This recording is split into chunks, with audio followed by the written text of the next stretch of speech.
విసమోసి నన్ను కూడా చంపండమ్మా.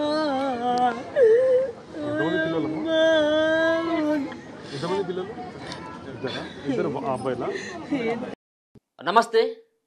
కర్నూలులో జరిగినటువంటి ఘోర బస్సు ప్రమాదం. అసలు బస్సు ప్రమాదానికి కారణం ఏంటి? రెండు రకాలైనటువంటి వాదనలు వినబడతా ఉన్నాయి. మొదటిది, బస్సు డ్రైవర్ నిర్లక్ష్యంతో ప్రమాదం జరిగింది. 19 మంది ప్రాణాలు కోల్పోవడానికి, 19 మంది కుటుంబాల్లో విషాదానికి బస్సు డ్రైవరే కారణమని మొదటి వాదన అయితే, లేదు బైకర్ శివశంకర్ వల్లనే ఈ ప్రమాదం జరిగింది. 19 మంది వ్యక్తులు వాళ్ళ మృతదేహాలను సైతం కూడా గుర్తుపట్టలేనటువంటి స్థితికి కారణం బైకర్ శివశంకర్ అంటూ. అసలు యాక్చువల్గా జరిగినటువంటి ఘటన ఏంటి? దీంట్లో ఎవరిని దోషిగా చూడాలి, ఎవరిని నిర్దోషిగా చూడాలి? ఒకరేమో బస్సు నడిపినటువంటి వ్యక్తి ప్రాణాలతో బయటపడితే, ప్రమాదానికి ప్రధానమైనటువంటి కారణం బైకరే చెప్తున్నటువంటి శివశంకర్ ఆయన కూడా చనిపోవడం జరిగింది.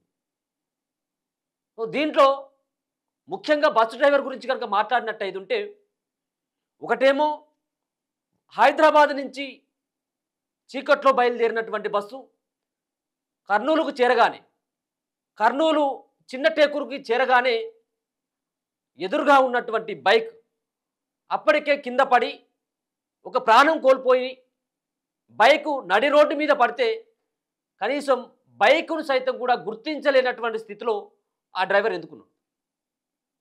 అప్పటికే ఆ బైకును దాటేసుకొని కింద పడ్డటువంటి బైక్ని, నడి రోడ్డు పైన ఉన్నటువంటి బైక్ని తప్పించి 3 బస్సులు పోయిన తర్వాత 4వ బస్సుగా వచ్చినటువంటి Vemuri Kaveri bus, travel bus, ఆ ట్రావెల్ బస్సులో ప్రయాణిస్తున్నటువంటి 44 మంది గాఢ నిద్రలో ఉండగా డ్రైవర్ ఎందుకు, బస్సులు తోలుతున్నటువంటి డ్రైవర్ ఎందుకు గమనించలేకపోయాడు అంటే అది ముఖ్యంగా డ్రైవర్ యొక్క నిర్లక్ష్యమని చెప్పుకోవచ్చు.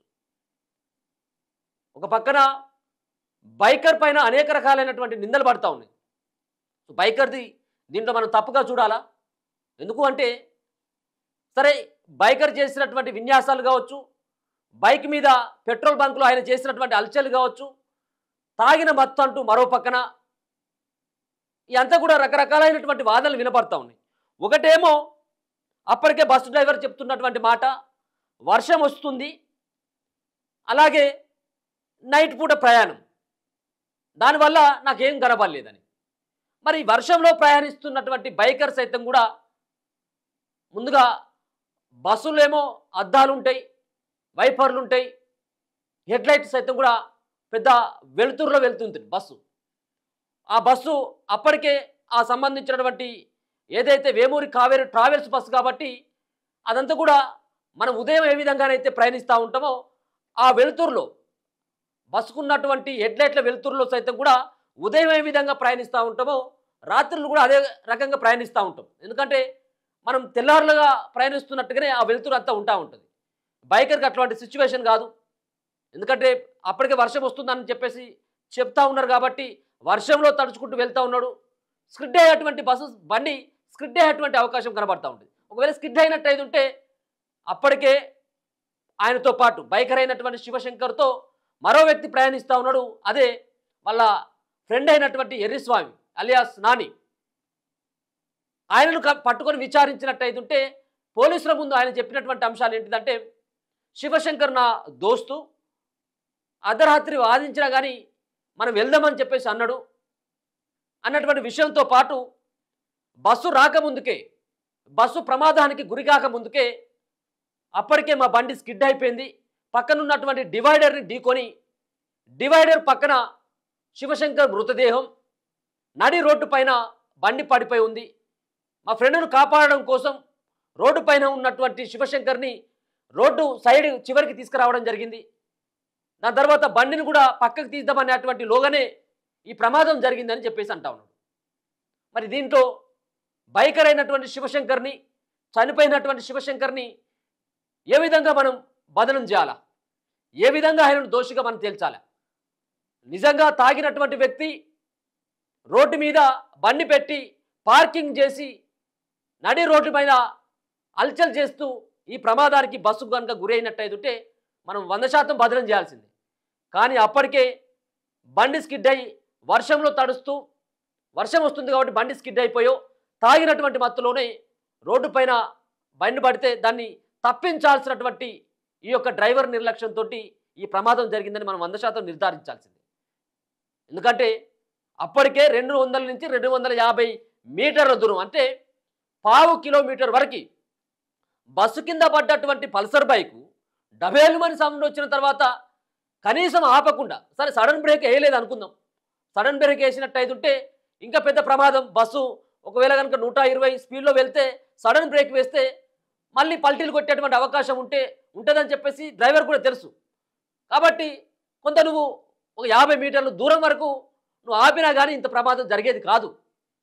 మరి ఒకవేళ కనుక బైక్ యొక్క ట్యాంకర్ యొక్క ఏదైతే పెట్రోల్ ట్యాంకర్ యొక్క మూత ఊడిపోయింది అంటే చనిపోయినటువంటి శివశంకర్ అయితే ఊడగొట్టలేదు కదా. సో ఏదైతే చక్రాల కింద నలిగిపోయిందో అప్పుడు ప్రెషర్కు గురైపోయి 200 నుంచి 250 మీటర్ల దూరం వెళ్ళిన తర్వాత బైక్ యొక్క ట్యాంకర్ మూత ఊడిపోయింది. అప్పటి వరకే డ్రైవర్ లక్ష్మయ్య కొంత అలర్ట్ అయినట్టయితుంటే, కొంత దూరంలో ఆపినట్టయితుంటే ఈ 19 మంది ప్రాణాలు ఈరోజు దక్కేది.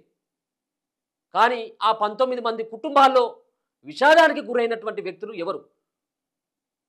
ఇప్పటికే ఒక పక్కన యాక్సిడెంట్కు గురై ఆ కుటుంబానికి పెద్ద దిక్కుగా ఉన్నటువంటి వ్యక్తి శివశంకర్ని ఆ కుటుంబం కోల్పోవడం, ఒక పక్కన ఆవేదనకి, ఒక పక్కన వాళ్ళ దుఃఖానికి అంతులేనటువంటి విషాదాన్ని ఆ ప్రమాదంలో వాళ్ళ కొడుకును పోడగొట్టుకొని ఆ కుటుంబం అంతా కూడా తల్లడిల్లుతా ఉంది.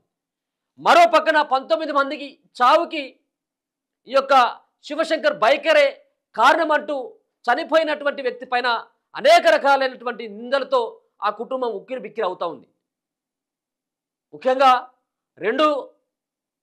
ఒకవేళ శివశంకర్ తాగినట్టయితుంటే అది తప్పే కాదనట్లేం.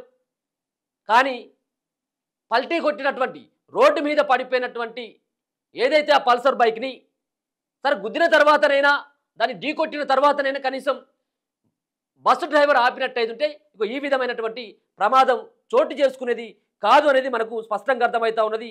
వీళ్ళది కర్నూలు జిల్లాలోని బీతాండ్రపాడు గ్రామం ఈ శివశంకర్ది.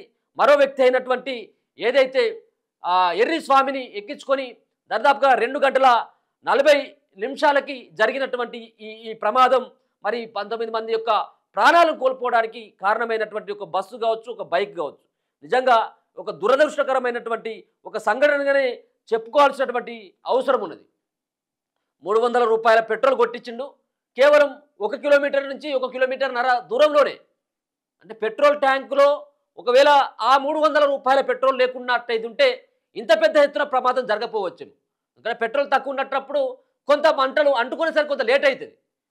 ఏదేమైనా బస్సుల నుంచి వచ్చినటువంటి మంటలు కావవి.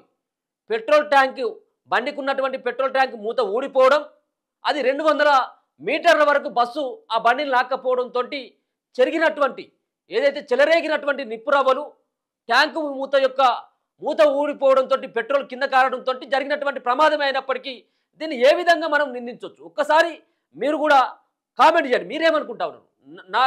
నేను చెప్పేటువంటి విధానం కావచ్చు, ముఖ్యంగా అక్కడ జరిగినటువంటి సంఘటనని 2 రకాలుగా మనం చెప్పేటువంటి ప్రయత్నం చేసినాం.